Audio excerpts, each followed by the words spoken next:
Hey everyone. So first I just want to let you guys know that Fan Expo is coming up in Toronto just in about a month.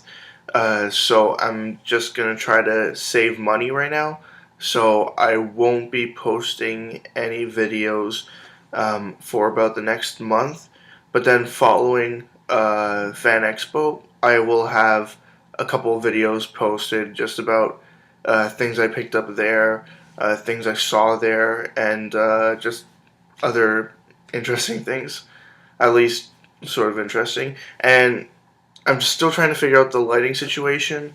Um, as you can see, my face looks pretty red here, and red and pale at the same time. So it's um, just the way I look. So deal with it. So here's just a few things to, I guess, tie you guys over. That is, whoever's watching these videos. Um, just until the fall comes and I pick up more things. So first, I have two game guides.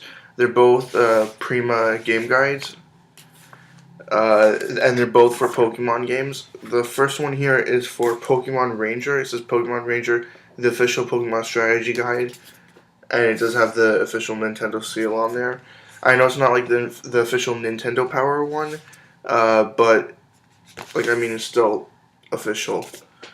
Um, Next, I have the strategy guide for Pokemon XD Gale of Darkness, also Prima, also with the Nintendo seal there, and yeah, they're both in decent condition. All the pages are there. The only thing that I hadn't noticed was that in Gale of Darkness, the poster that was supposed to be included has already been ripped out. But I only paid $6 each for them, and otherwise they're in pretty good condition.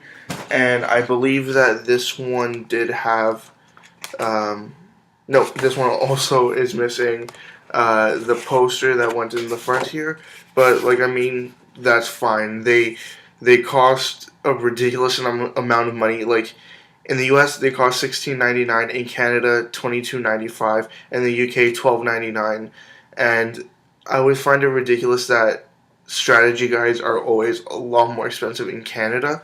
Um, and considering that both of these are games that I haven't been able to finish, they should be helpful. Next was a deal that I got from a Kijiji deal, pretty much. And what they are two Japanese Neo Geo CD games.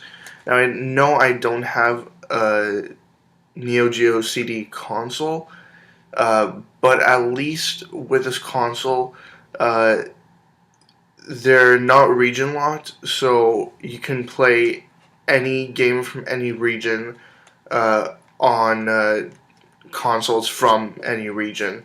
And I just got these two games because they were pretty cheap. This one came complete. This one just has the back art and the CD there, but no manual. This one, I believe, is some kind of shoot 'em up. I can't really say because the name is in Japanese. Um, and then this one here is Streets of Rage or some fighting game. Let's see, Art of Fighting 2. Sorry about that. I completely forgot there. Art of Fighting 2. This one is in pretty decent condition. The other one I just paid $2 for, so it's not really an issue. I just think that it's interesting that these discs look so different from just standard CDs, like CD-ROMs and any other sort of game disc, especially like the newer PS3 and 360 game discs.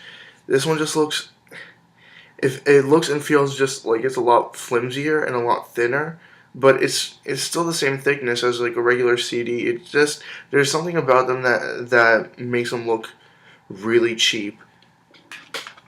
and I'm not sure exactly what kind of a disc it is. I'm pretty sure that it's just like a basic CD. Because I hear that these games take forever to load, so they're probably not like the best discs.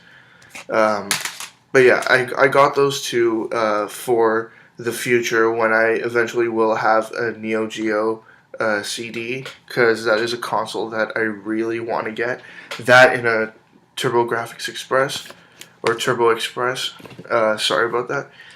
Next, I went to EB Games and I got two 360 games. They had them in the bin marked 2 for $20.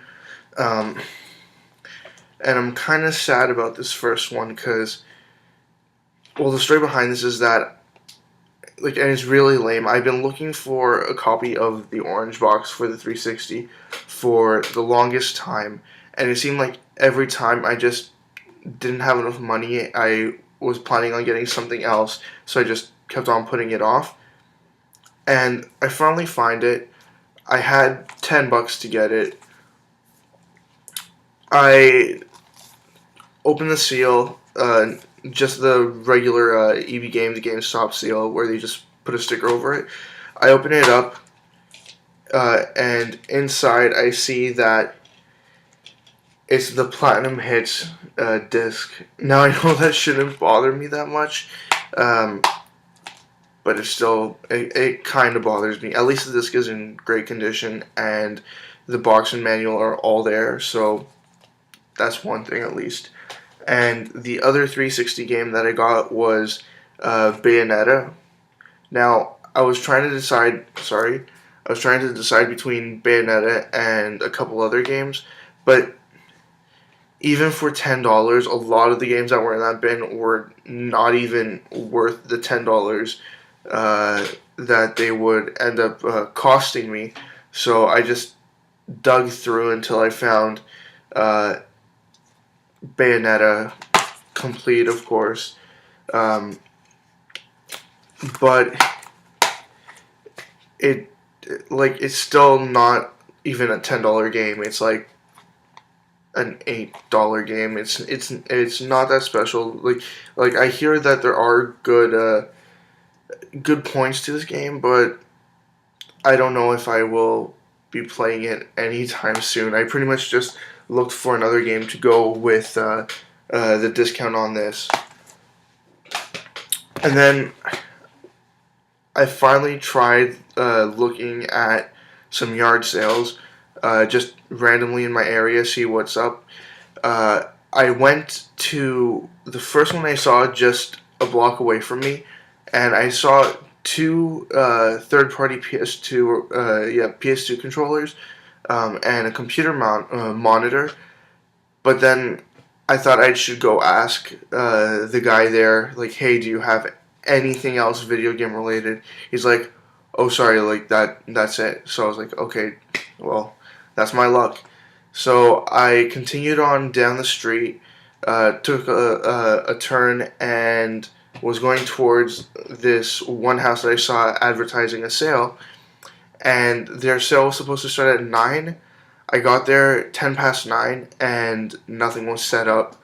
I didn't even see the people sort of moving around. I saw like one person just stand at the window on the second floor and open up the window, and then they started like looking at me, and I'm like, this is weird. So I left. But when I was going downtown, I noticed a sign that just said garage sale, and there were a bunch of balloons floating around the sign. And it was just one stop before the subway station, so I thought I'd just jump out there and take a look.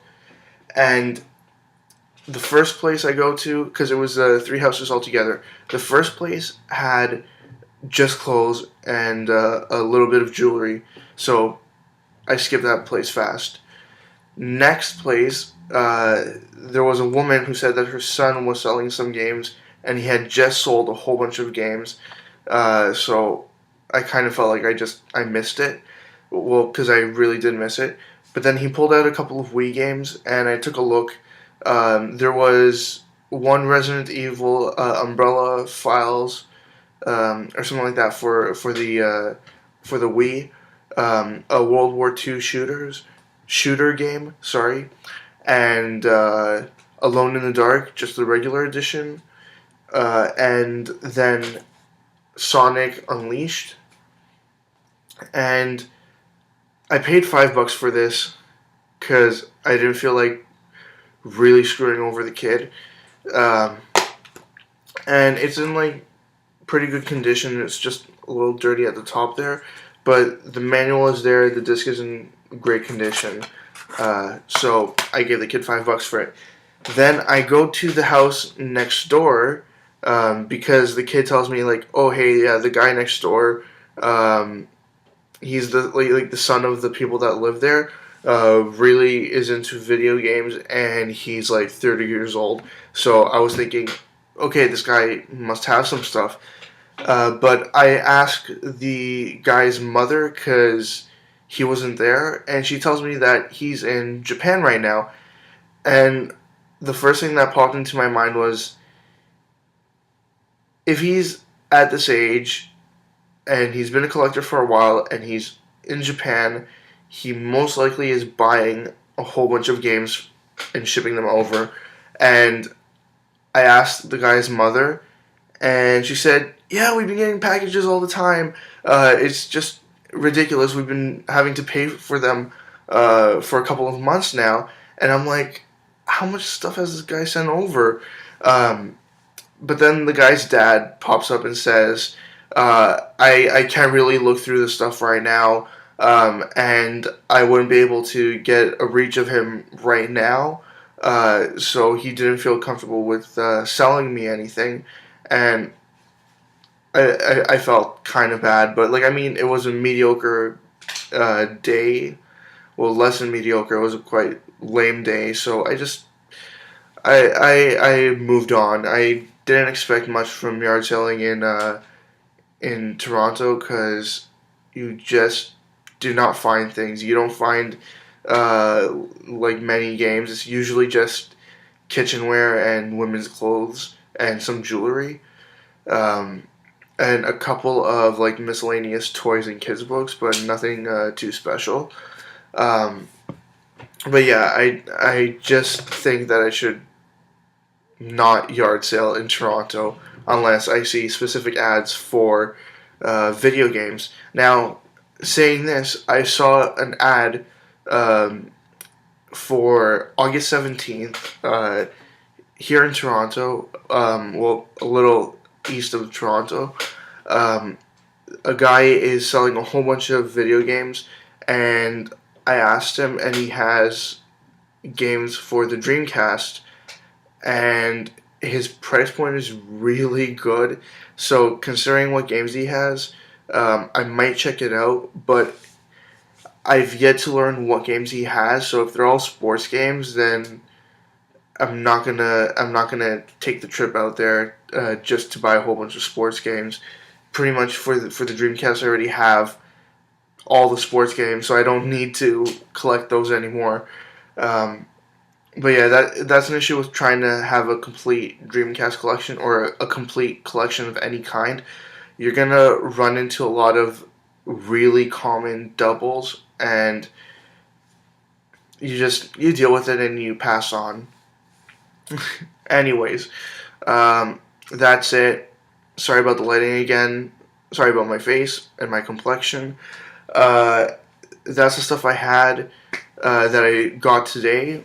I will, like I said, I won't be posting any videos anytime soon because I'm trying to save up for Fan Expo, and I'll just have you guys wait and see what I pick up at Fan Expo, and I'll share with all of you at the end of this month. And then, of course, September, school starts again, so it'll just be touch and go. We'll try to figure this out along the way. See ya.